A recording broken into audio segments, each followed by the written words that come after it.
Play to win your share of $1 million every week this football season at DraftKings.com. With 1 Week Fantasy at DraftKings, you can play when you want with a team you want. Just pick your contest, pick your team, and pick up your winnings. Hurry to DraftKings.com now. Use code FINE and play for free with your first deposit in Sunday's $1 million fantasy contest. This isn't fantasy as usual. This is DraftKings. Welcome to the big time. Enter FINE for free entry now only at DraftKings.com. That's DraftKings.com. The Pirates and Cardinals have the best 2 records in baseball, and they go head-to-head one final time this regular season. Could this be a preview of next week's division series? Coverage begins Wednesday at 6:30 Eastern on ESPN Radio.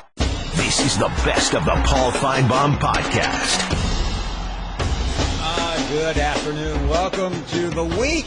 A new one has started. It, on paper, was one of the dullest SEC weekends of the year. It turned out to be unbelievable. Marcus Spears in the house with me. And, Marcus, a week ago, it was Manic Monday. Today, it's actually worse. It's worse. Oh, I don't know how it got worse, but it got worse. I mean, if you're a fan of Tennessee, of Arkansas, Auburn.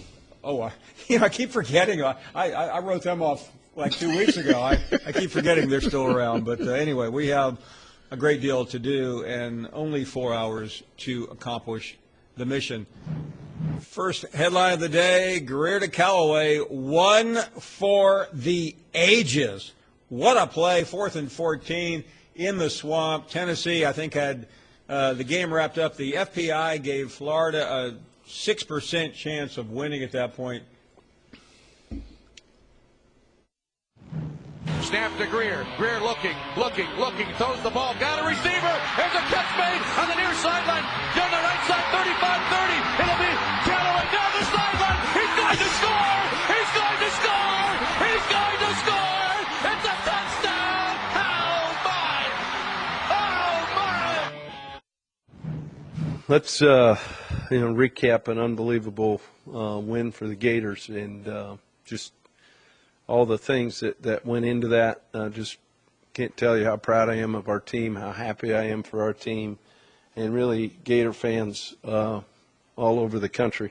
And I really, the biggest thing that really kind of stood out beside the end result was, the confidence, no panic, just the way our guys kind of approached the whole game. Meanwhile, on Rocky Flop, not closing out games, taking its toll on Vols fans. But you said in your opening comments you thought the players played well enough to win this game. Do you think you and your staff coached well enough to win this game? Well, that's, I do. I thought we all did. It's just, again, it's 1 or 2 plays, and I think it's putting everything in perspective, and I really believe that. And we're 2 plays away. We're 10 seconds away from being 4-0, and we're 2-2. And, we can't let 2 plays or 10 seconds define who we are. We have to continue to work, continue to grind. I thought our coaching staff had a great plan going in. Well, it's not about me. It's about our players. It's about everyone in our football organization. And I'm the head football coach. I'm responsible for anything and everything. And I would say put it all on my shoulders. I want you to put it all on my shoulders. I want to free up our coaching staff to coach. I want to free up our players to play. So that's part of the responsibility and obligation of being the head football coach here. And, I've been through this. I see us making progress, but I'm responsible. Put it all on me so our players can go play and our coaches can coach. And that's the responsibility of being the head football coach.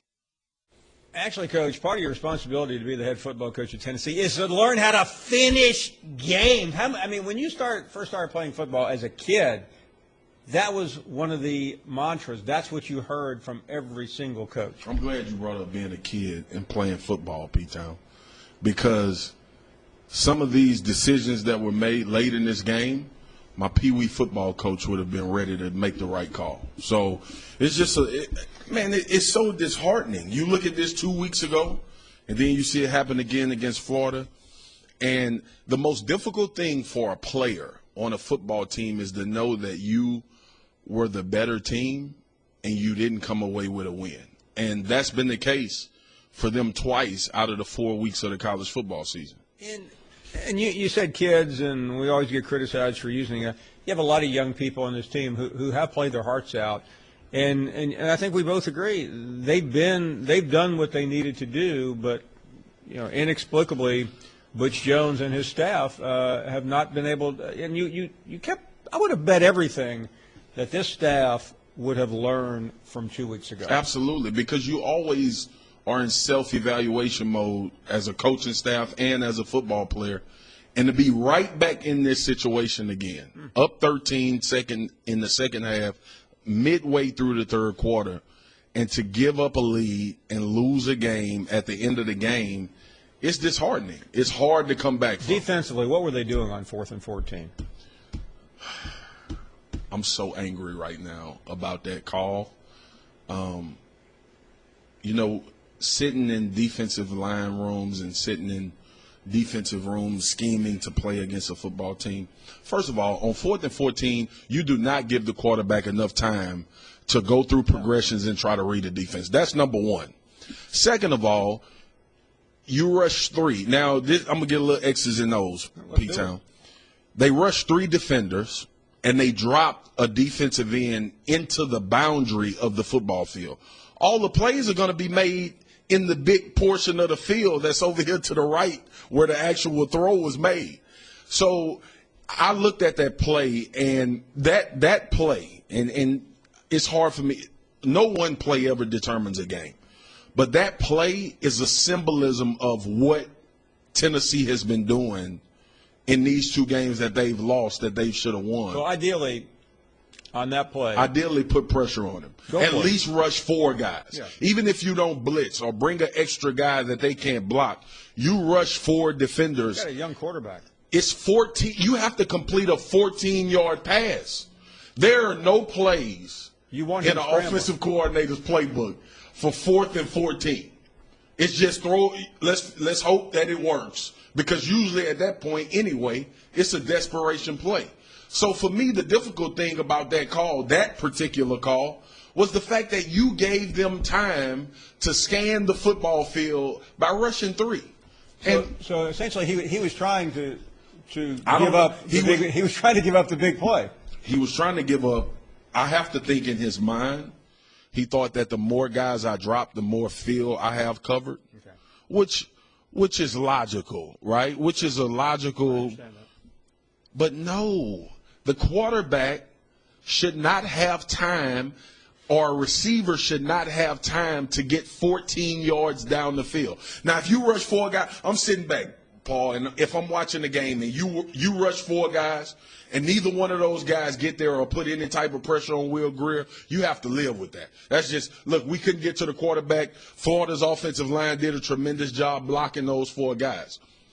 But from what I know and from what I've been taught in football, if it's a 3rd and long, I'm talking about 3rd down. If it's a 3rd and long situation, we're going to heat you up. We're going to make you get rid of the ball. That's how you try to win, don't you? Yes, we're going to make you get rid of the football before your receivers can get 15 yards downfield. And then the fact that you dropped all of those guys back and you still gave up a home run ball, look, man, it was one of the most – it was disheartening for me as a defensive player to watch 3 guys rush on 4th and 14. That's not in any defensive coordinator's plan. I hope they've thrown that part of the plan out. Now, if it's late game and this team has 60 yards to go and they need a touchdown, you play prevent, you come up and tackle, whatever. But we're talking 4th and 14, and this is the go-ahead score.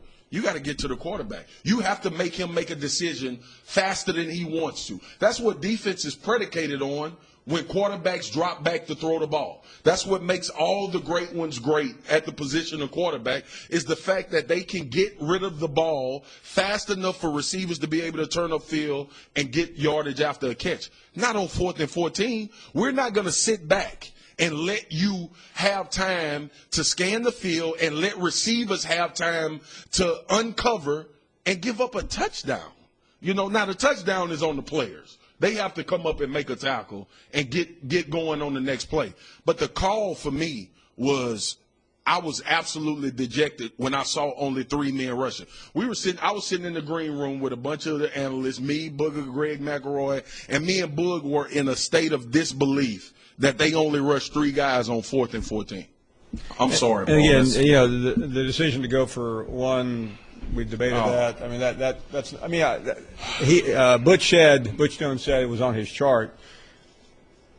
He needs a new chart. You go for 2. You go for 2. That's. There's nothing to lose, is there? There's nothing to lose. It's the same situation if you score. It's 12 or 14. The only difference in the situation is if you convert the 2-point conversion. Yeah. Kicking the extra point doesn't change anything. No. You still lose the game with a touchdown. Listen. Yeah, and let me say to the audience.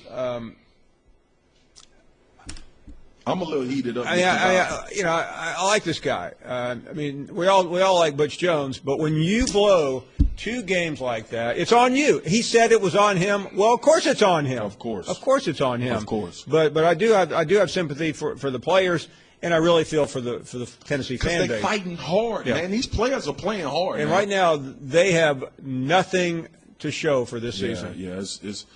Tennessee should be 4-0. Yeah, and Auburn's a different story. We'll get to Auburn in a minute. I mean, they don't. I'm not sure where they are. At least Tennessee's still fighting. Arkansas, I thought, was still fighting. Yeah. Auburn's melded in.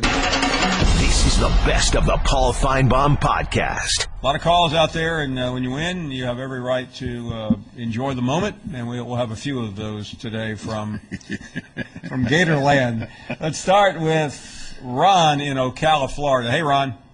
What's going on, Paul? How are you? You a little undressed, aren't you? Hey, Ron, let me ask you something, man. Like I see, Paul, you brought your bodyguard in today. Yeah. Hey, Ron, let me ask you: Were you the one who made the big deal about the Florida winning the game? What do you mean? No, I'm the one who's got that you need to put on his jersey. Oh, okay. You're the guy. Don't try to act like you forgot, Paul. Where's the jersey at? You're supposed to have it on, and you're supposed to be chomping right now. What's going on? Hey, Ron, this is Marcus, man. From a fan's perspective, yes, knowing what you know about the way, you guys have beat Tennessee now the last 11 years. Was the expectation of the Gators fans, because you were in the stands, I'm assuming, was the expectation that y'all would come back and win the game, or did you guys feel like it was over? I'm gonna be honest with you. Like, I'm a part of this group. They call it Gator Gang. So shout out to them. And every last Gator fan, except for me in that group, was saying we were gonna lose the game. I promise you. Wow. Up until 6 minutes, 4 minutes, 3 minutes, I kept saying we're going to win this game. Watch and see, we're going to win this game.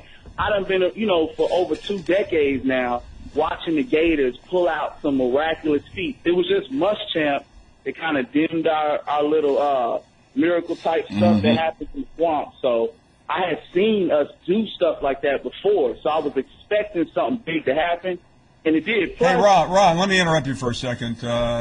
We had a bet. Because you believe. We had a bet that I would put on a Florida Gator uniform. So that is what the deal is, Paul. Now, Mark, do you remember how to do this? Is it straight up? Don't go in a circle. It's straight up and down. I had the coat on the other day. Yeah, there you go. There it is. Hold on, Paul. Since I was such a good sport, you know what else I want you to do? What's that? Look at him with his Gator jersey on. I want you to mail me the jersey and sign your autograph on it if you can. And I'm Hey, let me tell you something, Ron. I don't know if I'll ever get this jersey off. It's so tight. And for something to be tight on you, it's real small. This has got to be. This has to be like a kid's, doesn't it? Yeah, it is a kid's. You have a kid body. Didn't I tell you that we was gonna whoop the cat, the little kitty cat, and I told you we was gonna whoop up on Smokey the puppy? Didn't I tell you that? You did. I heard you. Listen, you did. I did not believe it. You did. All right. So Paul, you gonna do that for me though? Are you gonna mail me the jersey? If we get your, we'll be happy to. You better I'm believe gonna give you my address, and you guys mail me the jersey. Okay. Okay? That's gonna be awesome right there, man. You know I'm your biggest fan, and you know I'm gonna be honest. The Volunteers, that's a tough squad, and you know I feel bad for them, to be honest with you. No doubt. I mean, I don't know what to say about Butch. What do y'all say? Yeah, it's just mismanagement, man. He's mismanaging games. He's, yeah. It's hard to say that one particular decision or one play cost the game, but that ugly monster from Oklahoma crept his head back up again, and it cost him the same thing. So, that's just one. How Paul comes on the stream, man. It's too funny. So you got to wear that jersey for the rest of the game. No, I didn't say I'm wearing.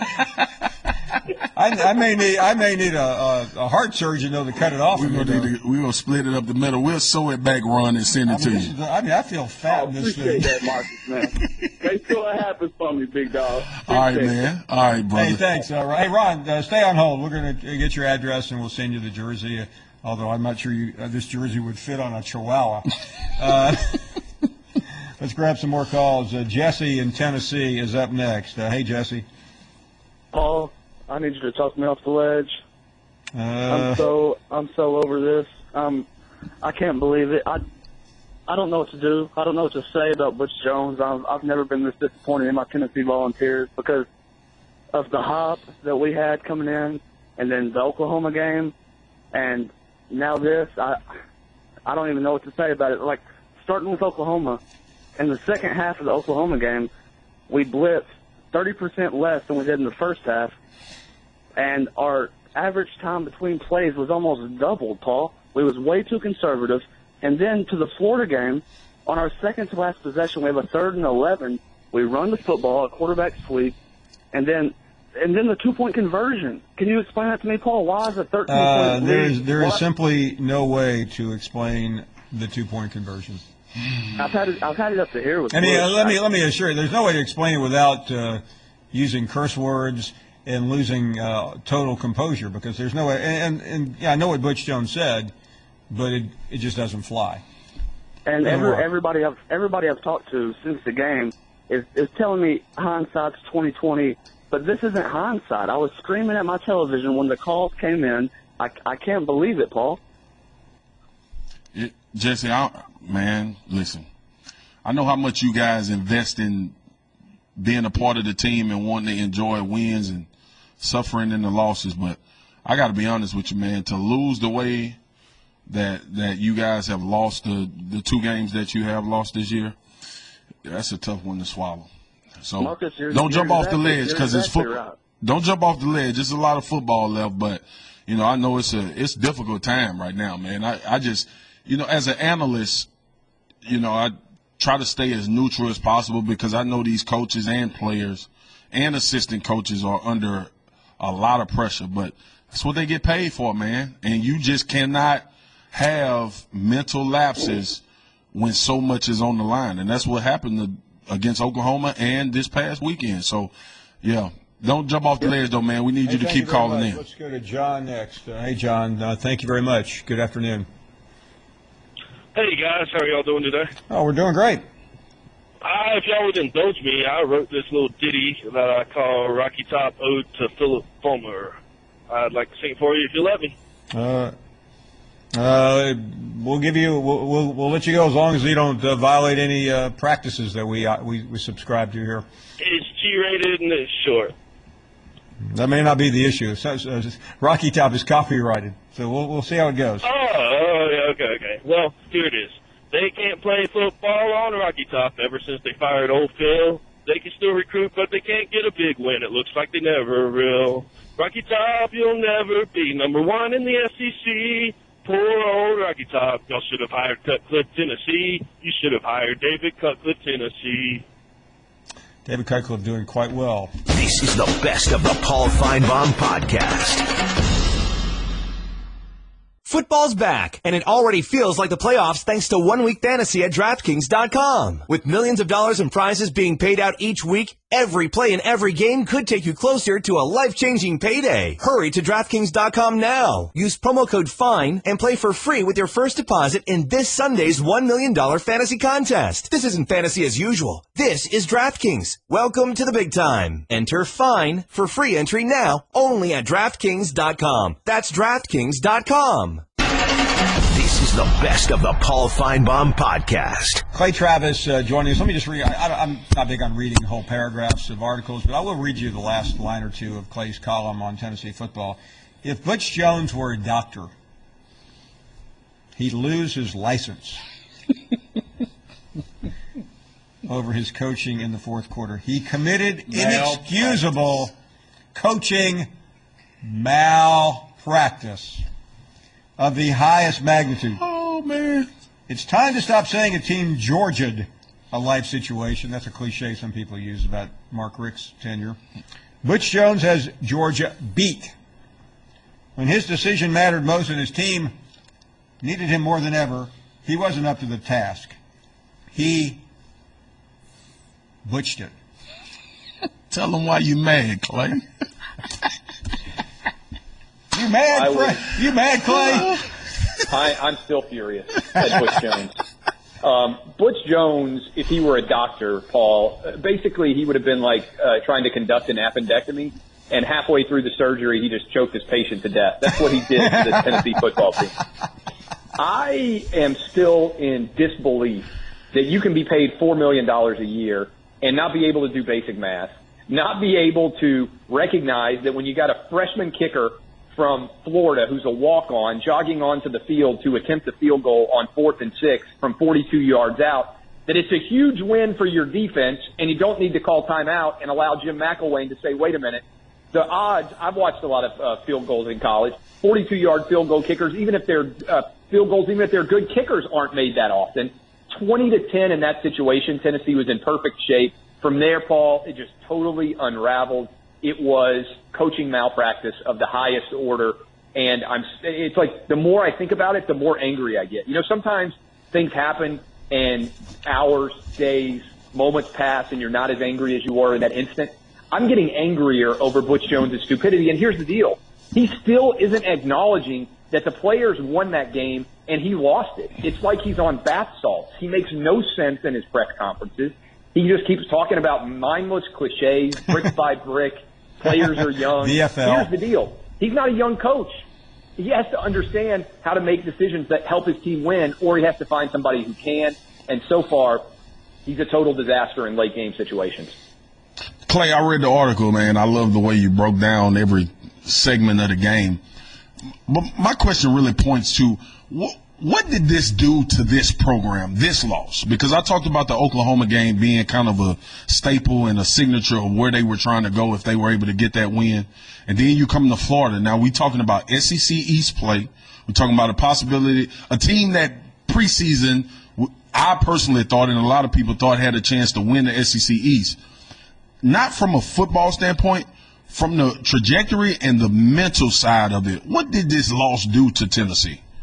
I think it's massive. I really do. And I tweeted out, midway through the third quarter, can Tennessee get this massive win? And a lot of people started chirping back on Twitter, so beating Florida is a massive win? And yes, it is right now for Tennessee.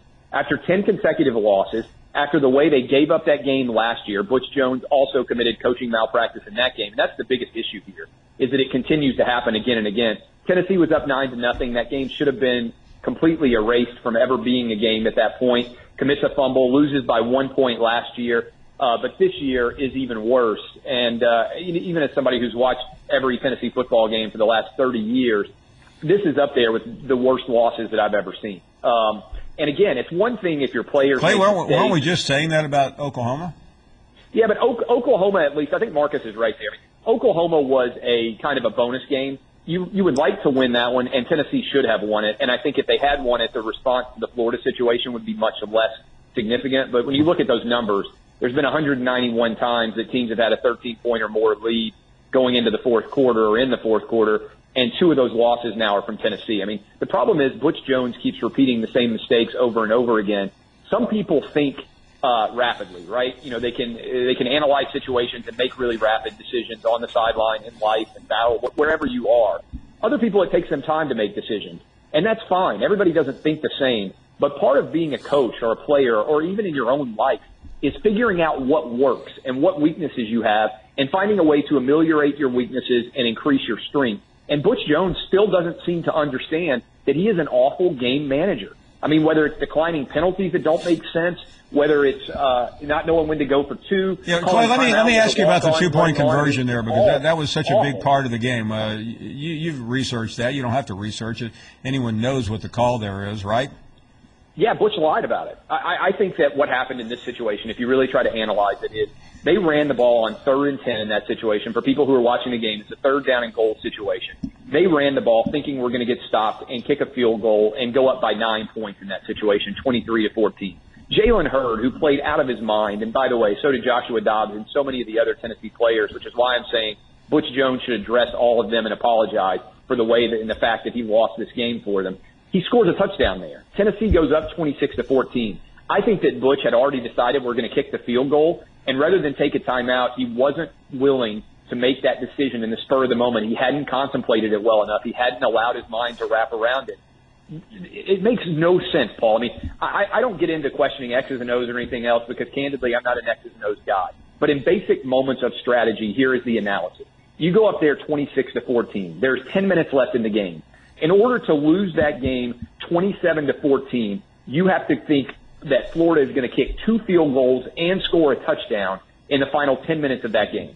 What's more likely? And by the way, if McElwain tries a field goal in that situation, Florida people are going to kill him because they're going to say we still need 2 scores after that. He was going to go for 2 touchdowns. That's basic, simple analysis of strategy. I want to say strategery for George W. Bush fans out there. There's no analysis here. You have to go for 2. And the fact that he wasn't willing or able to comprehend it was bad. The fact that after the game, he came back, Paul, and he said that they considered it, and he looked at a chart and it said to go for 1. That chart doesn't exist. He's lying about it. They blew it. Just say, this one's on me. I blew it. That's what every Tennessee fan knows. And by the way, this is not second guessing. This isn't 2020 being hindsight. My phone immediately blew up. I'm sitting watching it. I'm screaming at everybody saying, you got to go for 2 in this situation. It's basic common sense and strategy. And if Butch Jones is a 32-year-old head coach and he'd never been a head coach before, this would be easier to understand. He's been a head coach at Central Michigan. He's been a head coach at Cincinnati. And now he's a head coach at Tennessee, and he still can't get it right.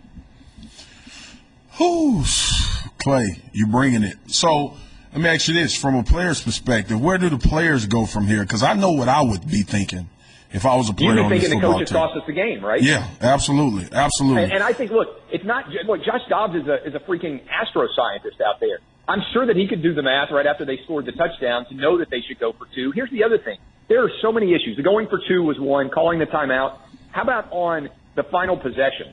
Offensively, you have a chance to end this game if you call 1 pass play. Tennessee is stocked at wide receiver. Marquez North, Von Pearson, Pig Howard, Josh Malone. I mean, Preston Williams, this new freshman.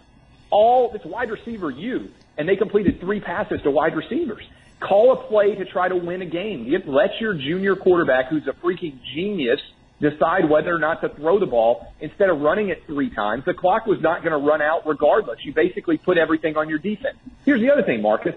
They got the ball back, and this may be the worst of all. They got the ball back with 1 minute and 26 seconds left, even after that calamity of a touchdown that they gave up. 1 minute and 26 seconds left. They had 2 timeouts, and everybody knows the clock stops on a first down. Do you know how many plays they were able to run?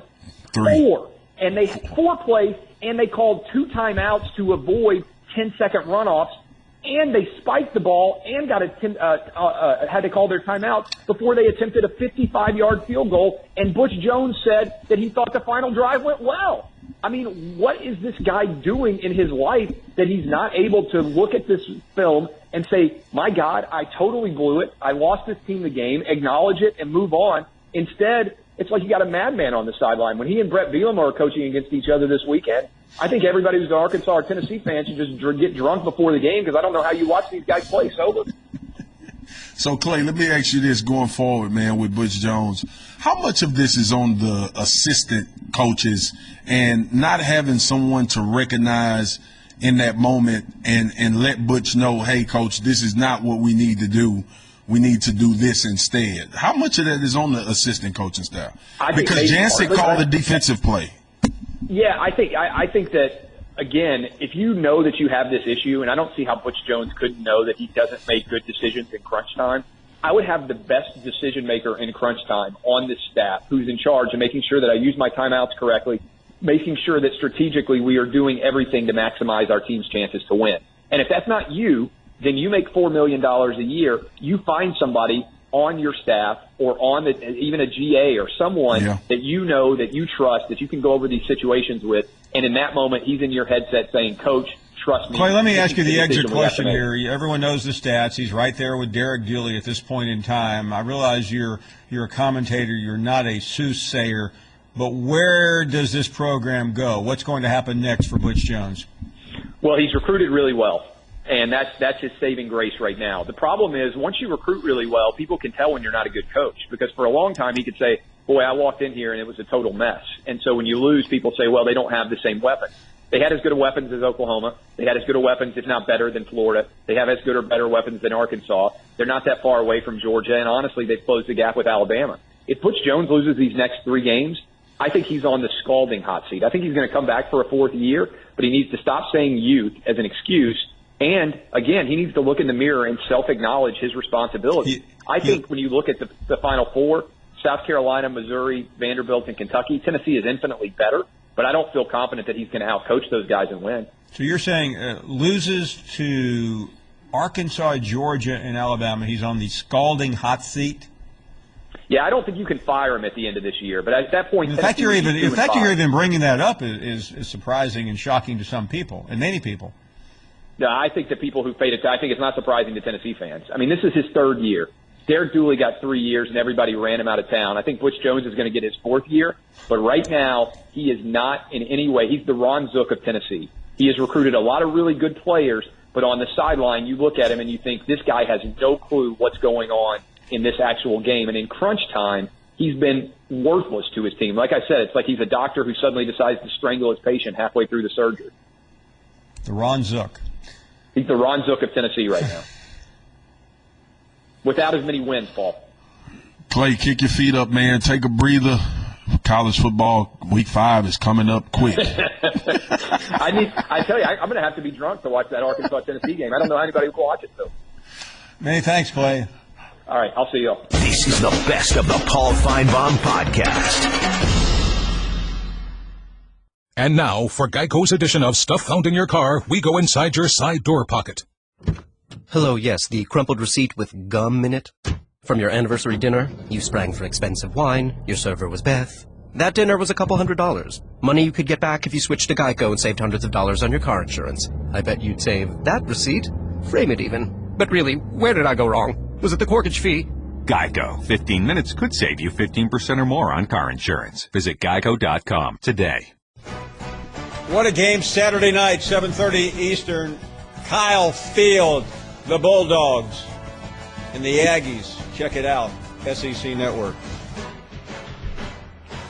All the fans are looking forward to it, including Stingray. Good afternoon, Mr. Finebaum. Stingray here, and I hope everybody's having an outstanding week. I know Mississippi State is, because we just won a big ball game down at Auburn, and we're right back in the swing of things in the SEC. Now let's talk real quick about the 2 schools over in Alabama. Both teams coming into week 5. Who would have thought that both of them will be at the bottom of the SEC West? Bama sitting there at 0-1, Auburn sitting there at 0-2. Oh, how the times have changed in the SEC, and the state of Mississippi is back for a 2nd year on fire and top of the SEC. But let's real quick turn our attention now to the Aggies. State's coming for you. Aggies, you thought y'all had everybody fooled, didn't you? Just like last year, you guys came out in the first game, blew out a bad opponent, and then everybody hyped you up. Then you play 2 cupcake games, stroll into the game against Arkansas, and barely beat them. You guys gave up 225 passing yards to a quarterback from Arkansas, Brandon Allen. That's not even a passer. That is not good for you with a much better quarterback in Dak Prescott coming to your stadium Saturday night. Oh, and here's another little stat for you, A&M. In the last 11 quarters, the Bulldog defense has only given up 2 touchdowns. That is an elite defense, my friend. So with all that being said, I just have one question for Kevin Sumlin and everybody involved with Texas A&M. What you gonna do, brother? What you gonna do when the Dak attack and Mississippi State comes gunning for you? This is the best of the Paul Finebaum podcast. The rebels are approaching, led by General Hugh Freeze. And if you are my countrymen, why do you flee? This is no time to talk, tell, and run. They mocked us when we invaded the bluegrass of Lexington, and yet we prevailed. They laughed at us when the volunteers invaded our gates of Florida Field, and yet here we stand, undefeated. We should be united.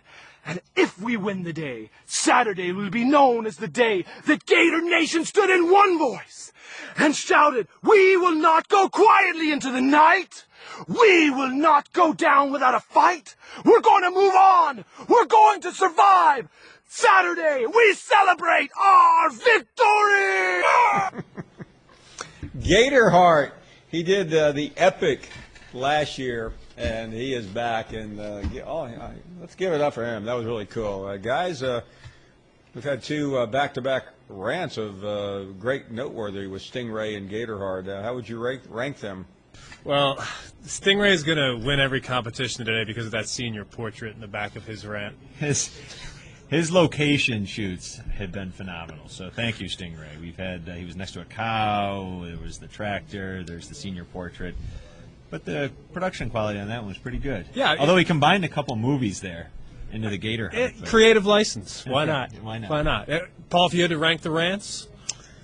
I like the Gator rant. It was to me. I mean, again, the problem is I've seen. I mean, Stingray had me laughing this time. It was one of his better ones. But anytime you can do a riff on Braveheart, you're going to get to my heart. Absolutely. You know what's fun is that these guys were around last year. Yeah. You know, in year 2 on the SEC Network, people are still wanting to be a part of the show, Yeah, which it's is amazing. fun. Some people left us this year for greener pastures. I wonder if anyone's watching. Yeah, who knows where I they hope are. So, right? I mean, everybody's still watching. Maybe they just don't call. Or No, I don't mean rants. watching us. I mean watching them. Oh, yeah. I mean, if you want to get a rant seen, you better get it done here, not elsewhere. That's right. And we're looking at all times. Just tweet them at Finebaum, shoot an email to paulfinebaumshow@espn.com. And we're not asking you for an Oscar nominee. We're just asking you for something funny, something fun, and about your squad. Good stuff. We'd love to hear from more of you this weekend. A little bit of action going on in Athens, Georgia, in case you'd like to rant about that. Welcome back to the program. Again, Friday afternoon we will be live in Athens for the build-up to the Dogs and the Tide. We had a great time in Gainesville last week. Let's talk to a Dog fan right now. Big week of the year for him. How are you, Daryl? What's going on, Paul? Oh, well. All right, first of all, I want to talk about the Tennessee game, okay? I thought in the first half when they went for it on 4th down and on the jump pass, I thought that was a ballsy move. I thought that was a brave move. It was a great call that swung the momentum all their way. That was obvious. Start the third quarter, they got the ball, they went down the field, and I'm saying everything, and I'm telling you, if they could have scored a touchdown on that drive, ball game is over. They would have done Florida in. But they had to kick the field goal. And I'm sitting there thinking, okay, I mean, you got points, but man, if you could score a touchdown. What I do not understand is how you can dominate a football team for 3 friggin' quarters and then go conservative like they did in the 4th quarter. Well, Daryl, I'll tell you how. When you do not know how to win, Gus Malzahn made that same mistake in the national championship game. They had that game won, too. I've seen it over and over again, but I haven't seen it as often as I have under Butch Jones at Tennessee. Butch Jones has got to look himself in the mirror and ask himself, am I the man to lead this football team? Am I? So there's question marks, okay? There's things as good as Dobbs, as great as Dobbs played in that football game. For Tennessee to lose, absolutely, I mean, just a major slap in the face. The volunteers, the volunteers, they lose painful losses. I feel the Tennessee fans. They just don't lose. It is painful losses. I'm going to tell you something else. That last drive that Tennessee had, I don't think I've ever seen a team that didn't turn the ball over with that much time left on the clock, and you can only get it to a point where your kicker's got a 55-yard field goal attempt. I mean, they should have got that ball a lot closer than that with that much time. Well, they would have, Darryl, if it hadn't been so mismanaged from a clock standpoint. You're absolutely right. This goes on the entire coaching staff right here, big time. I mean, how do you let that player score a touchdown with 4 players around him like that on 4? I mean, it's just you give them the first down, it's fine. You don't let something like that happen. That cannot happen. Just piss poor coaching all the way around. I mean, Tennessee, you know what? I'm starting to feel, as far as Georgia, I'm starting to feel like what Florida was at one time, okay? When Florida dominated and everybody else in the East was like average to below average, that's about where it's going to come to. After next Sunday, when the polls come out next Sunday, you're going to have one East team left in the top 25. But Ole Miss is going to stomp Florida. Florida can sit there and bump their guns all they want. They barely beat Tennessee at home, an unranked team. They barely beat Kentucky at home. I ain't worried about Florida. I can't wait to November. We're going to stop a friggin' mud hole in them big time. I was not impressed with Florida at all. They were very, very lucky. Tennessee whooped them up and down the field, and the coaching staff cost them big time. Now, as far as Seth Alzon goes, you know what? I mean, you got to stick with that quarterback. You got to say, you know what? We have spent all spring, all summer, coming up with a game plan for this season, and I don't care who likes it, who don't like it. I'm going to stick with him, and we're just going to see it through, and it ain't going to hide in. If you're going to bring in a quarterback through pressure like that, you got to gradually work him in as you go in some chunk games. Give him some playing time. To throw him out there against Mississippi State like that, just a terrible, terrible move. I think it was obvious, and that's why Auburn is where they're at right now. As far as Georgia and Alabama, all I'm going to say is we haven't forgotten about the dial hit that they put on Air Murray. We have not forgotten about that at all. I cannot wait till Saturday gets here. I am so hyped up for this football game. It ain't the biggest game of the year. It ain't because Georgia, they're prepared. No different. They prepare for everybody else. But we got plenty of weapons. Well, I cannot wait for this. We got plenty of time to talk about it. Go. Thank you for listening to the best of the Paul Finebaum podcast. Tune into the Paul Finebaum Show every day from 3 to 7 Eastern on the SEC Network or on the ESPN Radio app. The Pirates and Cardinals have the best 2 records in baseball, and they go head-to-head one final time this regular season. Could this be a preview of next week's division series? Coverage begins Wednesday at 6:30 Eastern on ESPN Radio.